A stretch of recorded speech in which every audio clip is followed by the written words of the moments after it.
When you're in a physical game like you were last Saturday, how much come Monday and through this week is there a physical carryover? What do you think the recovery period is for you guys for this coming Saturday? Well, I think, it's no secret that the SEC games are extremely physical, and we are extremely sore, especially on Sundays and Mondays, and I think that's why, we get Sundays off, and I think we do a lot on Sundays to kind of recuperate our bodies. We get massages and all kind of things that we do, and then on Monday we have a little bit of a lighter practice, but usually by Tuesday, you're kind of getting your legs back under you. So I think we've something we've studied and really just try to understand how the human body can get well after taking a punishment like that on Saturday. Can you talk about what your experience last spring was like going to Haiti and how being involved in community service overall has affected you? I think it's something that really has impacted my life tremendously, and I've always thought it's extremely important to use the platform that God's given me to do things other than just football, and to use that opportunity to go places and talk to kids like Haiti, for example, and that was just such a unique opportunity for me and something that I'll never forget. And I think it's great. I think a lot of guys here do a great job of really getting into the community and trying to use the platform they have to change kids' lives. Some of the guys were talking earlier about the fact that there was never panic in the huddle. There was never panic on the sidelines. There were a lot of you guys that stepped up in the half to talk. Right. Expand upon that. Right. I think that's definitely true. I think for a lot of guys it's something we've been through before. There really never was a sense of panic of we can't do this. We know that we're capable of coming back. For me, it felt a lot like the Auburn game last year. Where we went down 14 points and we didn't panic and we came back.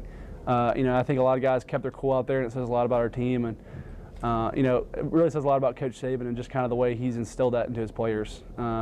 We know that we should never panic, and kind of as an offense, we're just kind of working on controlling the things we can control and not worrying about anything else besides that. And we just wanted to go out there and score some points, and especially late in the game, we knew the defense would give us an opportunity to win it for them, and they did, and they came up with a big interception. So, I think offensively and defensively, we depend on the defense to get us the ball back in that situation, and then they depend on us to punch it in. So, I think it's a trust level that is developed through practice and games, and I think that's really where it pays off. Hey Barrett, do you expect Florida to have kind of a chip on their shoulder coming into this game? Definitely. I think like Mark was saying earlier, I think.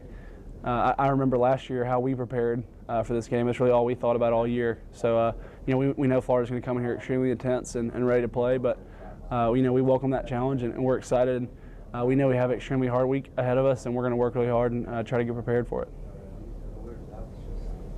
You said in an interview last year that you were more proud of your All-Academic award than your All-American. Can you talk about how hard you've worked to balance both football and academics and what the challenge it's been?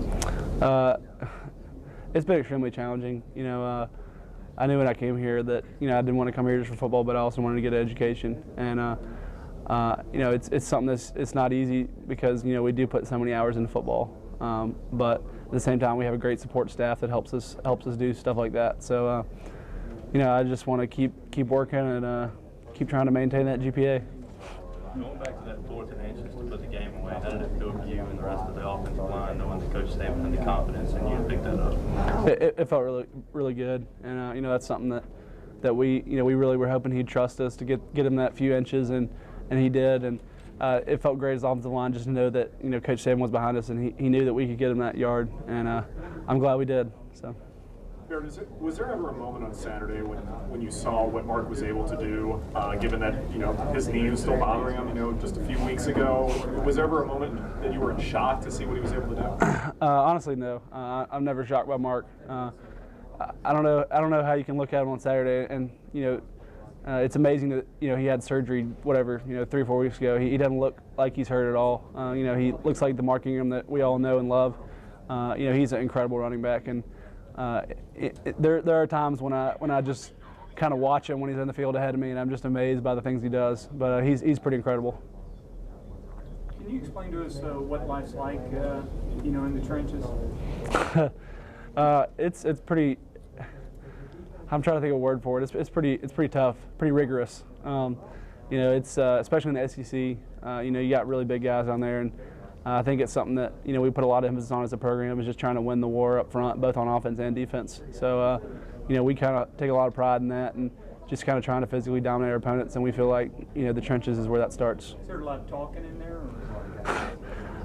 Honestly, not as much as you think. You know, that's something that a lot of people kind of assume there's a lot of talking in there, but you know, the most of the talking that goes on in there is really calls, you know, and making adjustments, because honestly, for me at least, you know, SEC defenses are doing so much crazy stuff now, and getting in such complex defenses that, you know, I don't have time to trash talk, because I'm trying to figure out who to block, and, you know, making sure everybody else on the line knows who they're blocking. So, you know, that's the most important thing we're worried about when we're out there, not really getting in somebody's ear. Are offensive linemen usually more business-like than the defensive guys, though? Well, you know, I know our defensive line is pretty business-like too, but you know, I'm not sure. I'm not sure about that, but I know that we, as an offensive line, definitely try to be business-like, and just go up there and, you know, not really, you know, get personal with the person across from, and just kind of, you know, just see it as a defense, and, you know, this is who we're blocking. Barrett, when you have a team like Florida with a chip on their shoulder coming into your place, you had Arkansas that put a lot into this game. Is it for you guys kind of weathering a storm, and you know that eventually things will go your way?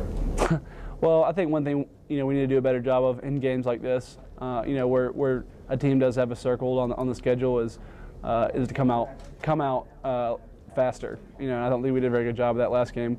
You know, we were a little shell-shocked at the beginning. But hopefully we got that out of our system, because, you know, we know that, you know, we're not going to be able to get away with coming out slow like that every game this year. You know, we did do a good job of coming back and finishing strong, but I think we need to put both phases together, you know, and come out really fast and finish strong. Thank you.